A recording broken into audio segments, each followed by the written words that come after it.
continuidade, teremos a palestra sobre projeto Apuaca, The Apuaca Project. Será ministrada pela psicóloga Marisa Lima Chueiri, graduada em Psicologia pela Universidade Paulista de São Paulo, pós-graduada em Psicologia Energética Corporal e Consciência na Universidade Internacional Unipaz de Brasília e pelo New York Institute Core Energetics, nos Estados Unidos. Possui especializações em clínica hospitalar pela Unifesp e regressão de memória e hipnose pela Sociedade Brasileira de Psicanálise. É membro do grupo da GIP USP. Com a palavra, Marisa.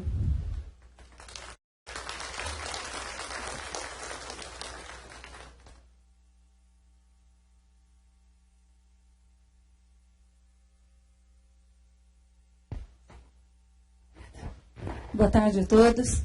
É um prazer novamente, uma alegria estar com vocês, aqueles que eu já conheço.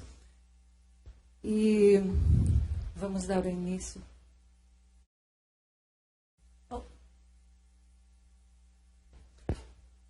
Dessa vez eu vou apresentar para vocês um projeto de pesquisa que começamos a realizar agora em outubro de 2016. Esse projeto chama-se Apuaca. Resumidamente, o que é Apu, ou Apus? Na época Inca e pré-Inca, eles diziam serem divindades protetoras, deuses das montanhas. E Huaca, um local sagrado onde eles faziam rituais e cerimônias. Então, são as montanhas, onde tem os deuses e onde eles fazem seus rituais. Como esse projeto começou? Como já foi dito aqui, José Senergué, e eu quero agradecer, porque ele deve estar nos assistindo nesse momento, colaborou com esse projeto também, em algumas informações.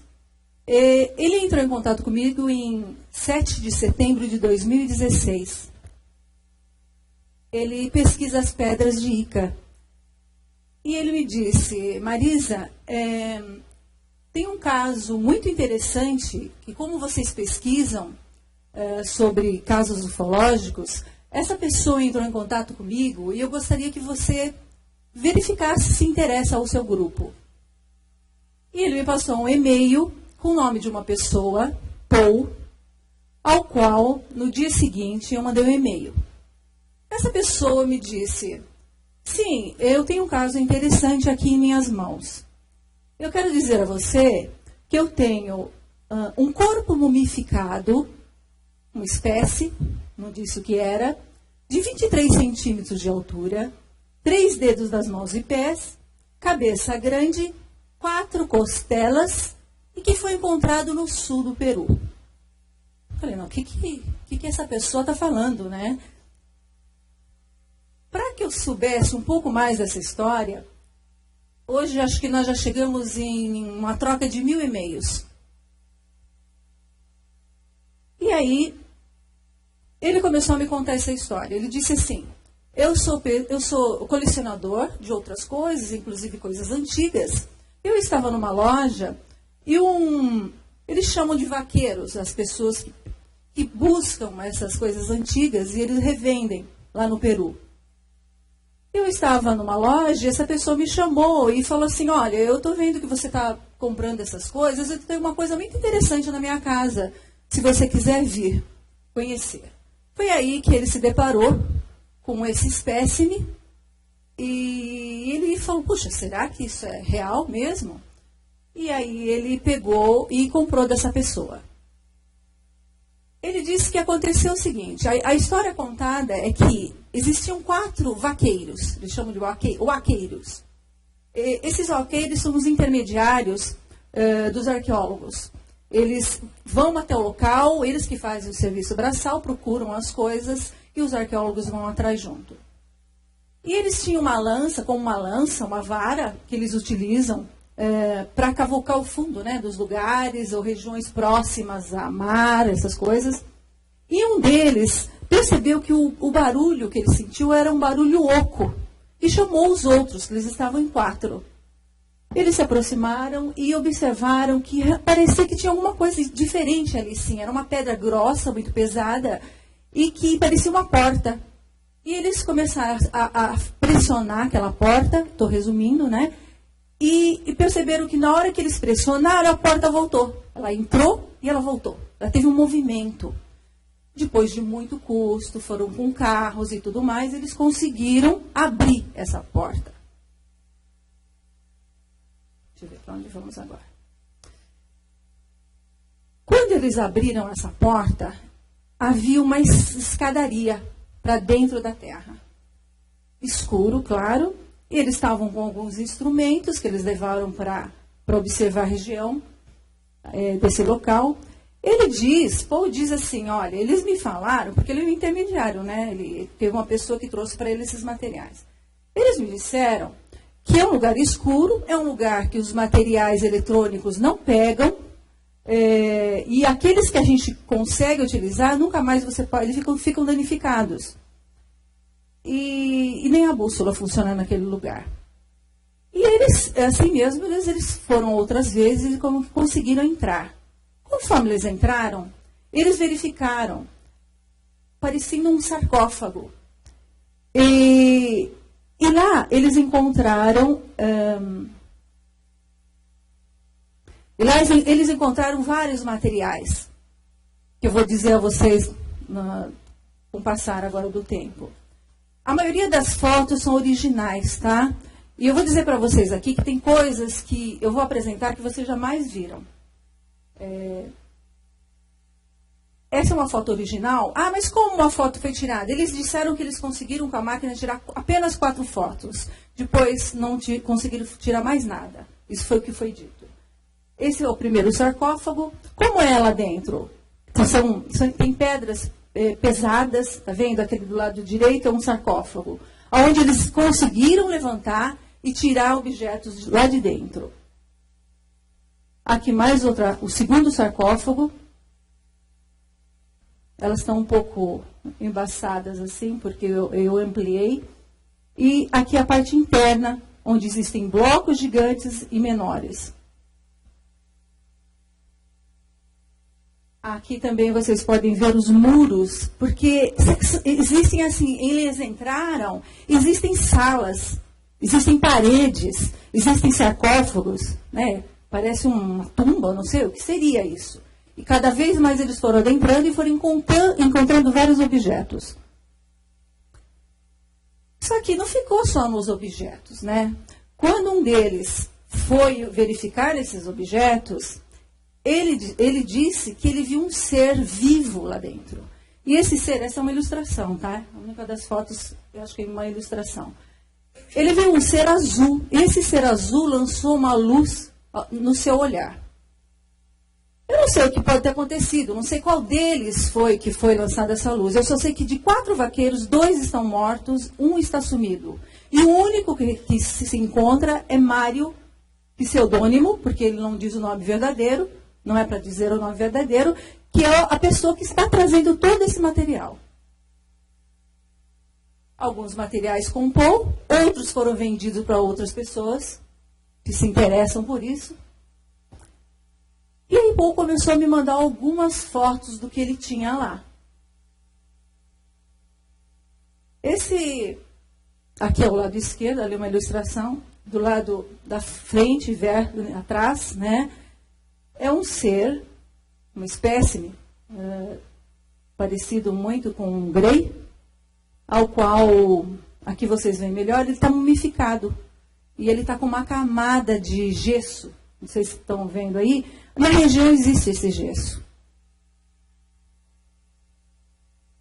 E o que acontece? O Paul começou a achar, puxa, o que é isso? E ele começou a analisar com um ser humano. Se era parecido, parecia meio humanoide. O que é isso? Tem costela, olho, boca, braços, membros, 3 dedos na mão, 3 dedos no pé. E não ficou só nisso. Aí ele me passou, aí vocês podem ver os links se vocês quiserem ver no YouTube, tem muitas informações. ele disse que chegou a ele também esses crânios que estão com esse invólucro de gesso, parece um gesso, para proteção da mumificação.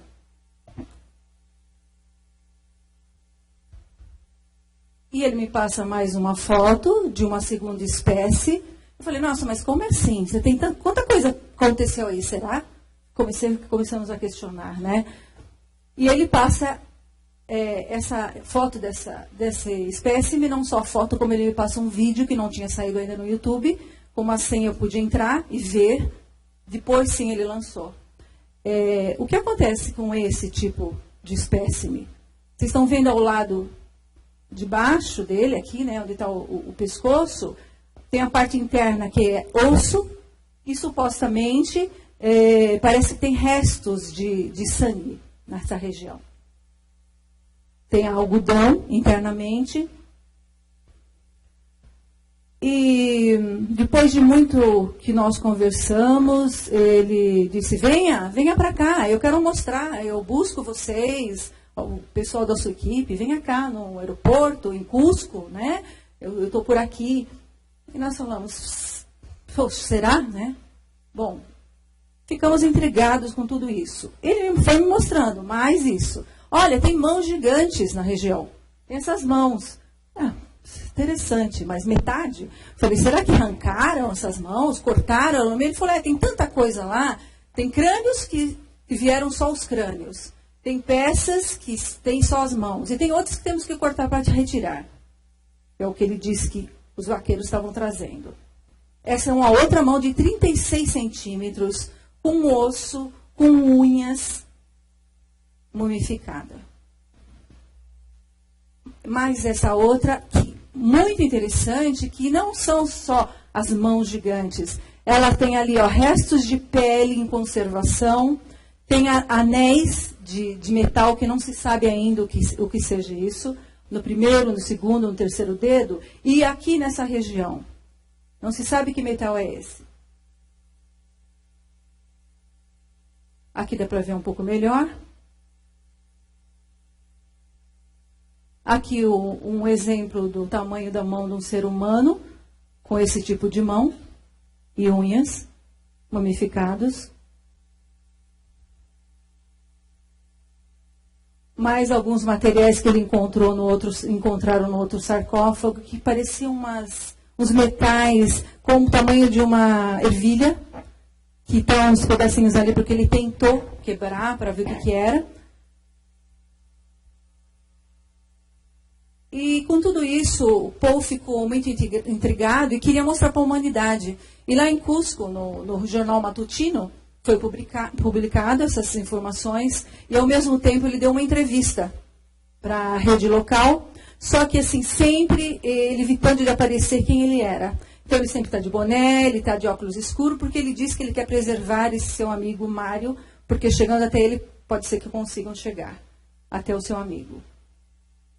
Bom, e o que acontece? Em 27 de outubro de 2016, ele resolveu fazer umas radiografias. Ele falou, não vou ficar nisso. Ele foi numa clínica privada, né, de uma amiga, lá em Cusco, e ele foi fazer radiografias do crânio e do espécime. Aqui está a radiografia do espécime.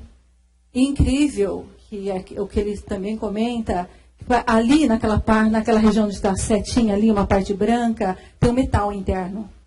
Não se sabe o que é. E mostrando a radiografia, mostra que realmente eles têm ossos. Tem ossos, tem a cravícula e 3 costelas. Só 3 costelas, né?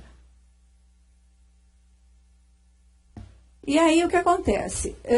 Paul começou a procurar pessoas que pudessem ajudá-lo na divulgação e para fazer mais análises. Foi quando ele conheceu e conversou com o Thierry Jamin, a qual ele deve estar nos assistindo nesse momento, mora em Cusco. Ele é um francês, mas mora em Cusco, e eu gostaria de agradecer por toda a disponibilidade, às vezes que eu pude estar lá para poder observar esses materiais. Thierry Jamin, ele é um pesquisador, historiador, geógrafo, explorador francês em Cusco. Desde 98, ele pesquisa e procura a cidade de Ouro, que é a cidade perdida de Paititi, né? Entre Peru, Bolívia e Brasil. Ele tem uma equipe, e ele tem um instituto chamado Instituto Incari de preservação da cultura inca. Então, o que acontece? Thierry pegou essas informações e esses materiais, se interessou, com certeza, pela região, porque é da região. Também entrou em contato com Brian Foster, vocês devem conhecer, sobre os crânios alongados. Brian ficou muito interessado, retirou amostras e mandou para os Estados Unidos, gratuitamente. Não se sabe ainda o que deu essas amostras. Além disso, na equipe de Thierry, ele tem o Dr. Edson Salazar, que trabalha no Hospital Lorena, aonde ele é médico e ele conseguiu fazer algumas radiografias. Agora até algumas tomografias. E o que foi identificado nessa radiografia? Conclusão. Humanoide de 21 centímetros de altura, 3 ossos principais, costelas, boca pequena, olhos grandes, estrutura diferente de qualquer animal ou humano. Não tem órgãos principais no corpo, parecem que foram retirados. O crânio mumificado de 30 centímetros de largura, restante do corpo coberto com fina camada de pano seco, nariz e boca pequenos, tecido de algodão embaixo da pele usada para secar o corpo para conservação. Esses dois materiais foram feitos raio-x. Aqui está o vídeo das radiografias. Aqui a imagem do Dr. Edson com o espécime na mão. Aqui ele com a mão gigante. Mais radiografias do outro crânio. Vocês podem ver aqui do lado direito a radiografia mostrando que são ossos. E ele fala detalhadamente, se vocês pegarem o vídeo, dizendo todos os detalhes do crânio, das mãos, o que provém tudo isso. Agora, José Rios, do México, é um biólogo que deve nos estar assistindo também. Gostaria muito de agradecê-lo por muitas informações que ele me predispôs. Ele é da Universidade de Campeche, do México. E ele foi contatado pelo Thierry, conversando, porque Thierry resolveu abarcar também todas essas informações e querer fazer análises nesses materiais. E uma pessoa que se disponibilizou foi o biólogo José Rios, e que fez uma descrição daquele material que parecia sangue, dizendo que era uma investigação descritiva, na verdade, que eram células mortas e substâncias não identificadas. Aqui está José Rios. Por que ele foi chamado? Porque ele realizou um artigo na época de 2016, em cima de uma foto que foi retirado de Hilda Blair Hay, na época de 1947, em Roseville, Novo México. Esse espécime está no Museu de Mesa Verde. E através dessa foto ele começou a fazer análise minuciosa do que seria isso. Inclusive, esse artigo que ele fez, ele me disponibilizou tudo antes de ser lançado agora seu livro. Ele deu muitas informações para mim. E ele diz assim: a conclusão era um réptil humanoide inteligente de 1,20 m de altura, sem mamilos e uma perna amputada. Eu vou mais para frente para continuar. Aqui também ele fez outra análise, uma avaliação que existem falanges nas mãos gigantes e metacárpios, inclusive materiais metálicos. Thierry informou que ia ser feito algumas pesquisas em Lima, que precisava de laboratórios que se interessassem por DNA e carbono 14, mas que também ia ser feito na Califórnia em janeiro. Brian Foster, análises gratuitas nos laboratórios, e o Paul, mais entrevistas feitas na Itália. Inclusive, ele foi visitado pelos japoneses e também dinamarqueses. E também Thierry disse que algumas análises iriam ser feitas aqui no Brasil. eu pus essa imagem porque, claro, resolvemos ir para Cusco depois de todas essas informações. Não poderia deixar de conhecer Machu Picchu, né? E nós fomos lá de 11 a 18 de fevereiro. Eu, o Dr. Júlio e a Fernanda. Aqui estamos nós, conhecendo a região toda. Opa, aqui bem importante trazer. Aqui o Rio Urubamba, Morai, pela civilização Inca, né? E aqui estamos nós, Dr. Júlio, eu, Fernanda filmando, fotografando, com a espécime na mão, né? A mão gigante. Aqui, com o suposto ET, né? Não podemos chamar assim, não sabemos o que é ainda, mas tem muita característica. Essas são fotos nossas. E aí conhecemos também, pessoalmente, Thierry Jamin, e fizemos uma entrevista com ele, que confirmou toda essa história contada por Paul. E, além de fevereiro, agora eu estive lá de 5 a 23 de março, onde eu pude me deparar com muito mais informações e amostras que pude ver pessoalmente. Aqui estamos nós, na entrevista com ele, na época, e aqui está ele com um novo espécime que foi trazido por ele, por Mário. Esse ser, essa espécime, vou chamar assim, não sei o que é ainda. Eu estive nas minhas mãos, com eles nas minhas mãos. Ele tem 40 centímetros de altura. Estava no segundo sarcófago. E aqui já foi realizado raio-x dele. Ele tem 13 costelas. É incrível. Parece um réptil, uma cabeça de réptil, de peixe. As mãos estão ao contrário, 3 dedos na mão, 3 dedos no pé. Aqui, dá para vocês verem a mão melhor, com metal mumificado.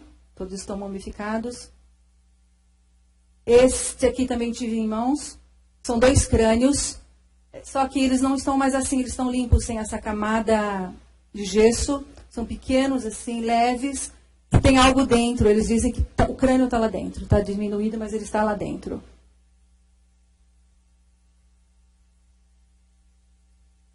Essas mãos gigantes também.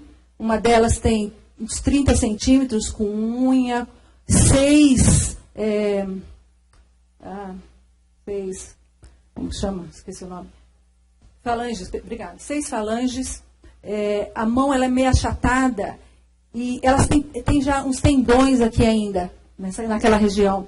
E o incrível, quando eu peguei assim na mão, é que esse metal parece ouro. Ele é meio avermelhado, mas ele é dourado. Não sei o que significa isso. Ainda não foi analisado. Aqui está melhor. Aqui, ó. Dá para ver. E o mais recente que ele tem em mãos é essa espécime de 60 centímetros. Tem 6 pares de costelas e 6 flutuantes com implante. E uma das pernas. E interessante, o implante é bem aqui, nessa região. E os médicos já analisaram e disseram que esse espécime tem osteoporose. E foi colocado este metal para isso. As mãos são compridas, tá vendo? E são 3 dedos pés, 3 dedos mãos.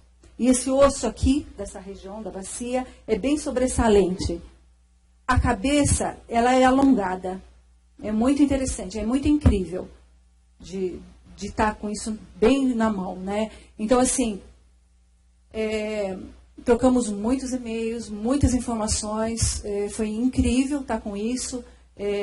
Ainda questionei, né? Puxa, questionamos nós, né? O que seria isso? Seria dessa região, porque eles têm pedras, eles têm muitos materiais lá dentro. Seria um laboratório? Tem coração, tem cérebro, tem tanta coisa lá dentro. Tem até incas antigos, tem jovens incas, reis, porque estão cheios de joias. Uma mistura, assim, de coisas incríveis. Não sei se é uma arca, não sei se é um laboratório. É incrível a região. E aí eu queria passar um pouquinho da entrevista do Paul.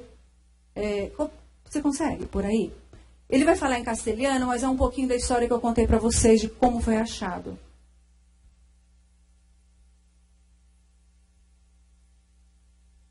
depois. No lo hice yo, lo hicieron dos amigos que estaban caminando por la zona del Perú, la zona desértica, en la parte de Nazca. ¿Por qué digo Nazca? Porque la información ya se filtró. Ya se sabe que la zona del descubrimiento ha sido Nazca. Aunque Nazca es amplio, ya se sabe que es Nazca ya. Dos amigos estaban caminando por la zona de la playa y lo primero que... ellos son huaqueros. Un huaquero, ¿cómo busca artefactos en el subsuelo? Tienen una varilla de metal, que es de acero, esas que se utilizan para los buzones de desagüe. Cuando se atoran, ellos ponen varillas. Está falando da vara que eles colocam no fundo todo el canal. Esa varilla para achar o lugar. Si lo doblan, se parte. Se parte. Entonces ellos usan esas varillas, ¿no? Y van tanteando el lugar. Así van viendo, se escuchan cerámica, piedra. Cerâmicas e pedras. Desarrollada ya, más o menos. Es natural, es el mundo Método rudimentar natural sí, da região. sí, pero es importante porque con eso ellos encuentran diferentes cosas. Bajo la arena hay que meter las varillas y así sucedió. Voy a contar cómo ha sido la cosa. Estaban dos amigos caminando, huaqueando, mejor dicho, ¿no? Paseando por ahí a ver qué había, ¿no? Serán de unos 200 metros de la playa más o menos. No tanto al lado del mar, sino un poco antes de 200 metros por ahí. Y uno de ellos escucha mete, ahí mismo suena. Na região de Nazca, que foi encontrado. ¿Qué le dice el otro? No, lo que me han contado es piedra, dijo. Vamos, dijo, no, espera. Y él en su intuición, ha tenido una intuición, espera, dijo, sintió algo extraño, no era natural. Entonces fue así como se ha puesto a limpiar la arena porque era bastante, sonaba un sonido como hueco. Él nunca escuchó un sonido similar. Cuando él tantea, sabe si es choca piedra o no. Pero en ese momento tuvo una impresión diferente. Dijo, espera, dijo, vamos, dijo, espera. Y fue así que descubren una lápida de piedra, podía ser 1,20 por ahí, en una entrada. ¿Qué hacen? Estaba escondido sobre la tierra. El lugar está escondido en Nazca. Tenía entendido de que estaba casi en la superficie. No estaba casi en la superficie, no. Estaba un poco debajo de la superficie. No era mucha la distancia, por eso uno pasa caminando y nadie lo descubre. Por eso no lo han descubierto ni españoles, ni incas, ni gente actual. Fue años, milenios, siglos que nadie lo ha descubierto. Y fue así que lo destapan. Lo han logrado destapar y han visto una escalinata para abajo. Cuando descienden para ver, porque estaba oscuro igual, pero todavía entraba luz, se encuentran con un salón amplio, bastante amplio. Dentro del salón ven un primer sarcófago, totalmente de piedra, y ese tiene una capa gruesa, de piedra como tapa, bien gruesa. Hay fotos inclusive del sarcófago. ¿Qué hacen? Intentan abrir con la mano, pero es imposible entre dos personas porque es un sarcófago de 3 metros de largo por 2 de ancho aproximadamente. O sea, es un sarcófago bien grande. ¿Y qué hacen? Eso fue más o menos aproximadamente en el 2015. 2016. Então, foi descoberta essas coisas em 2015, pelo que ele está dizendo ali. E aí ele entrou em contato comigo em setembro de 2016, logo em seguida com o Thierry, e assim foi. Então, assim, muitos países já estão sabendo, muitos locais estão tentando fazer análises, inclusive México, Canadá, Estados Unidos e outros países aí. Então é isso, eu passei só um pouquinho, porque vamos respeitar o tempo aqui, e temos muita informação aí. Muito obrigada pela presença.